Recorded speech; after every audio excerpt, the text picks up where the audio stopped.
Guys 150 तो हो ही गया है।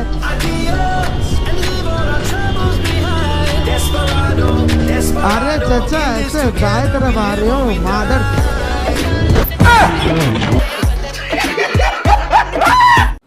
देखिए दोस्तों, रीजन असर्शन वाले क्वेश्चन बहुत ही डिफिकल्ट होते हैं। उनको समझने के लिए बहुत ज्यादा माइंड अप्लाई करना पड़ता है, बहुत ज्यादा फोकस करना पड़ता है। इसीलिए कहते हैं नजर हटी दुर्घटना घटी। आइए सीखते हैं रीजन असर्शन वाले क्वेश्चंस। तो दोस्तों ये हमारे पास असर्शन और रीजंस के कुछ क्वेश्चंस आ गए हैं। अब मैं इनको आपको सॉल्व करवाऊंगा। देखना बहुत ही इंटरेस्टिंग तरीके से हम इसको सॉल्व करेंगे। सबसे पहले तो मैं बता दूं कि ये है जो हम कर रहे हैं, ये हम on the eve of independence वाला चैप्टर कर रहे हैं। ऑन द ईव, अब आप ये इससे समझ ही गए होंगे ऑन द ईव से कि हम कौन सा चैप्टर कर रहे हैं। ऑन द ईव वाला चैप्टर कर रहे हैं, ठीक है। तो पहला देखिए, पहला जो पॉइंट है, पहला जो क्वेश्चन है वो कह रहा है, असर्शन कह रहा है India experienced trade surplus during British rule. Trade surplus की बात कर रहा है। ट्रेड सरप्लस मतलब व्यापार में प्रॉफिट हुआ होता था इंडिया को। यह एक बड़ी इंटरेस्टिंग सी बात है। इंटरेस्टिंग सी बात इसलिए है, ये प्रॉफिट होता था कि भाई ब्रिटिशर्स भारत पे राज कर रहे थे और फिर भी भारत को फॉरेन ट्रेड में सरप्लस होता था।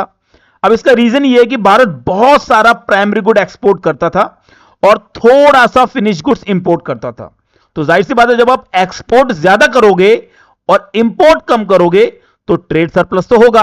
तो ट्रेड सरप्लस भारत को होता था, यह बात बिल्कुल सही है, फैक्चुअली करेक्ट बात है। तो असर्शन इसका सही है। अब अगले पॉइंट पे चलते हैं। अगला पॉइंट कह रहा है British used the trade surplus. Reason कह रहा है, ये जो हम रीजन कर रहे हैं, ये कह रहा है British used the trade surplus to finance their administrative expenses. ये देखिए इन इंडिया, ये बात बिल्कुल सही है दोस्तों। ब्रिटिशर्स ने हमेशा भारत को बर्बाद करने के बारे में सोचा। तो जो भारत का ट्रेड सरप्लस था उसका इस्तेमाल ब्रिटिशर्स ने अपने फायदे के लिए, यानी कि ब्रिटिशर्स के फायदे के लिए किया, ना कि भारत के फायदे के लिए।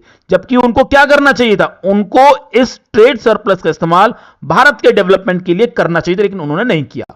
तो इसलिए यह वाला पॉइंट भी सही है, रीजन भी इसका बिल्कुल सही है कि Britishers used that trade surplus to finance their administrative expenses. ठीक है जी। अब देखिए, अब अगर आपको देखिए 4 ऑप्शन दिए हुए हैं आपको। सबसे पहले इसको करने का तरीका है कि नीचे से इसको किया जाए।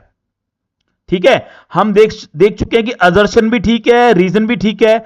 अगर हम इसको डी पॉइंट से शुरू करते हैं तो देखिए डी पॉइंट में रीजन को फॉल्स बताया हुआ है, जबकि रीजन यहां पे सही है। तो आंख मीच के इस वाले ऑप्शन को क्रॉस कर दीजिए, बात खत्म। सी ऑप्शन में असर्शन को फॉल्स बताया हुआ है, जबकि असर्शन हमारा यहां पे सही है। आगे पढ़ने की जरूरत ही नहीं है, इसको भी आप क्रॉस कर दीजिए।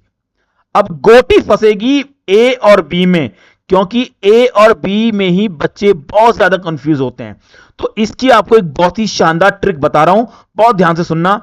असर्शन के बाद आप बिकॉज लगाकर आप देखिए, BECAUSE, बिकॉज लगा के देखिए। अगर बिकॉज लगाने से दोनों में कोई लिंक स्थापित हो रहा है तो आंसर ए होगा, और अगर कोई लिंक स्थापित नहीं हो रहा है तो आंसर यहां नॉट लिखा है, आंसर बी होगा। अब देखिए पहले पॉइंट में ट्रेड सरप्लस होता था, यह बात कही गई है। दूसरे पॉइंट में बताया गया कि ट्रेड सरप्लस का इस्तेमाल कैसे होता था। दोनों बातें सही हैं, लेकिन दोनों बातों में अपने आप कोई लिंक स्थापित नहीं हो रहा है। एक में ट्रेड सरप्लस होता था, एक में उसका इस्तेमाल कैसे किया जाता था। दोनों बातें अलग अलग है। तो अगर दोनों बातें अलग अलग है तो वो उसका रीजन नहीं है, not the correct explanation of assertion. तो इसका आंसर होगा बी, ए इसका आंसर नहीं होगा। बिकॉज लगाने से हमें ये बात पता लगी है। ठीक है जी, चलिए बेटा आगे चलते हैं। अगला क्वेश्चन हमारा, ये सेम क्वेश्चन रिपीट हो गया, तो हम आगे चलते हैं, हम थर्ड क्वेश्चन करते हैं। अब देखिए, अगर हम थर्ड क्वेश्चन यहां देखते हैं तो थर्ड क्वेश्चन कह रहा है कि ब्रिटिशर्स लेविड नो टैरिफ, उन्होंने कोई टैरिफ नहीं लगाया। टैरिफ का मतलब टैक्स, उन्होंने कोई टैक्स नहीं लगाया। टैक्स, ये टैक्स लिखा हुआ है बेटा, ये टैक्स नहीं लगाया। लेवी मतलब इंपोज, उन्होंने हम पे कोई भी टैक्स इंपोज नहीं किया, कोई टैक्स इंपोज नहीं किया रॉ मटेरियल एक्सपोर्ट करने को लेके। मतलब भारत से अगर आप रॉ मटेरियल एक्सपोर्ट करेंगे तो उन्होंने कोई टैक्स नहीं लगाया। जाहिर सी बात है, सच बात है भी, उन्होंने सच में कोई टैक्स नहीं लगाया। क्यों नहीं लगाया टैक्स? क्योंकि वो तो चाहते थे कि भारत से रॉ मटेरियल एक्सपोर्ट हो ब्रिटेन में, तो वो टैक्स क्यों लगाएंगे भाई? तो उन्होंने टैक्स नहीं लगाया। ये बात बिल्कुल सही है। अब रीजन पढ़ते हैं। Under the colonial rule Indian handicraft sector suffered a massive decay.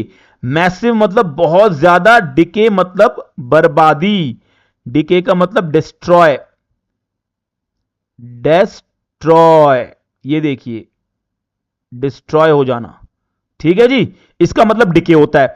तो क्या ब्रिटिशर्स के टाइम पे भारत का हैंडीक्राफ्ट बर्बाद हुआ था? बहुत ज्यादा बर्बाद हुआ था।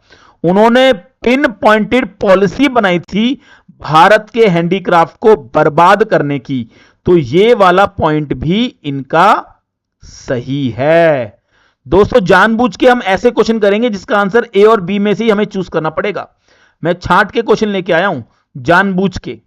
अब देखिए इस क्वेश्चन को अगर हम देखें तो दोनों बातें सही हैं, और जब दोनों चीजें सही होती हैं तो ना डी इसका आंसर होगा ना सी इसका आंसर होगा, इसका आंसर ए और बी में से ही होगा। तो अब हम यहां बिकॉज लगा के देखते हैं। देखिए यहां बिकॉज लगाते हैं, ये हमने बिकॉज लगा दिया यहां पे। तो उन्होंने कोई टैरिफ नहीं लगाया इंडिया के एक्सपोर्ट ऑफ रॉ मटेरियल पर, क्योंकि ब्रिटेन में हैंडीक्राफ्ट इंडस्ट्री को बर्बाद कर दिया। अब इनमें कोई लिंक स्थापित नहीं हो रहा है भाई। एक तरफ रॉ मटेरियल के एक्सपोर्ट की बात कर रहा है, एक तरफ हैंडीक्राफ्ट के डिके की बात कर रहा है, हैंडीक्राफ्ट के बर्बाद की बात कर रहा है। दोनों बातें हैं सही, लेकिन इनके बीच में कोई लिंक स्थापित नहीं हो रहा है, इसलिए इसका आंसर होगा ये वाला, नॉट द करेक्ट एक्सप्लेनेशन, यानी कि इसका आंसर होगा बी, ए इसका आंसर नहीं होगा। ठीक है दोस्तों, चलिए जी आगे चलते हैं, अगला पॉइंट करते हैं। अगला पॉइंट कह रहा है, ये देखिए ये आ गया 1921 वाला क्वेश्चन आ गया है। कह रहा है कि 1921 is regarded, 1921 is regarded as the year of great divide. ये फैक्चुअली करेक्ट बात है, ये बिल्कुल सही है कि 1921 को ईयर ऑफ ग्रेट डिवाइड बोलते थे। क्यों बोलते थे जानते हैं रीजन के अंदर। कह रहा है after 1921 the total population in India never declined. ये बात भी बिल्कुल सही है कि 1921 के बाद पॉपुलेशन डिक्लाइन हुई ही नहीं थी। ये दोनों बातें बिल्कुल सही है, और जब दोनों सही होते हैं तो जाहिर सी बात है डी आंसर इसका नहीं होगा, सी आंसर इसका नहीं होगा, आंसर ए और बी में से ही होगा। अब हमें बिकॉज लगा के देखना पड़ेगा, बिकॉज हमें लगा के देखना पड़ेगा। तो देखिए बिकॉज लगाने से बिल्कुल इनके बीच में लिंक स्थापित हो रहा है, क्योंकि ग्रेट डिवाइड तभी बोला गया था कि जब इंडिया की पॉपुलेशन लगातार बढ़ रही थी, कभी डिक्लाइन हुई नहीं, नेवर डिक्लाइंड, इसीलिए इसको ग्रेट डिवाइड बोला गया था। तो बिकॉज लगाने के बाद इनके बीच में डेफिनेटली एक लिंक बन रहा है, तो इसका जो आंसर होगा वो होगा ए, इसका आंसर बी नहीं होगा। ठीक है, चलिए अब अगला क्वेश्चन करते हैं। ये आगे आपका थोड़ा सा बड़ा क्वेश्चन है, थोड़ा और ऊपर ले लेते हैं, ठीक है। कह रहा है India could not develop a sound industrial base under British rule.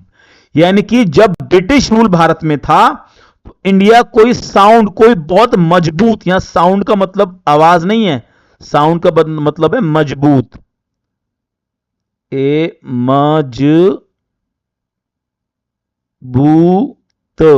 मजबूत। इंडिया कोई मजबूत, ट लिख दिया, ये त है, ठीक है बेटा। चलिए यार इंग्लिश में लिख देता हूं ना मैं इसको, हिंदी में क्यों लिखें, इंग्लिश में लिख देते हैं इसको, स्ट्रॉन्ग या रोबस्ट। ठीक है, तो स्ट्रॉन्ग लिख देते हैं, STRONG, स्ट्रॉन्ग। तो इंडिया कोई स्ट्रॉन्ग इंडस्ट्रियल बेस नहीं बना पाया, ब्रिटिश रूल के अंदर। ये बात बिल्कुल सही है, क्योंकि उन्होंने बनाने नहीं दिया भाई। ब्रिटिशर्स ने भारत में कभी स्ट्रॉन्ग इंडस्ट्रियल बेस नहीं बनाने दिया। क्यों बनाने देंगे भाई? वो इंडिया को लूटने आए थे या इंडिया का डेवलपमेंट करने आए थे? लूटने आए थे। तो उन्होंने कोई भी इंडस्ट्रियल बेस भारत में नहीं बनाया। सही बात है।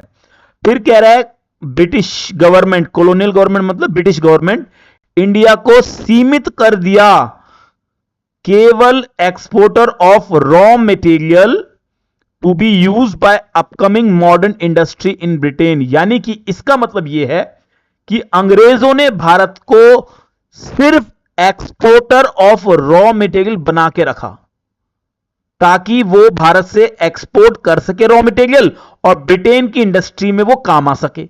तो इंडिया को बस उसी लेवल पे उन्होंने रखा। ये बात बिल्कुल सही है जी। उन्होंने इंडिया को रॉ मटेरियल एक्सपोर्टर बना के छोड़ दिया, इंडिया में इंडस्ट्रियल बेस स्थापित नहीं किया। तो रीजन आर भी इसका करेक्ट है। रीजन आर भी इसका करेक्ट है। बात समझ में आ गई? तो सॉरी दोस्तों, सॉरी, दोनों बातें बिल्कुल सही है। और मैंने क्या बताया, अगर दोनों बातें सही है तो जाहिर सी बात है डी इसका आंसर नहीं होगा, सी इसका आंसर नहीं होगा। आंसर ए और बी में से ही कोई होगा। तो चलिए यहां बिकॉज लगा के देखते हैं। अब हम यहां क्या कर रहे हैं? बिकॉज लगाते हैं।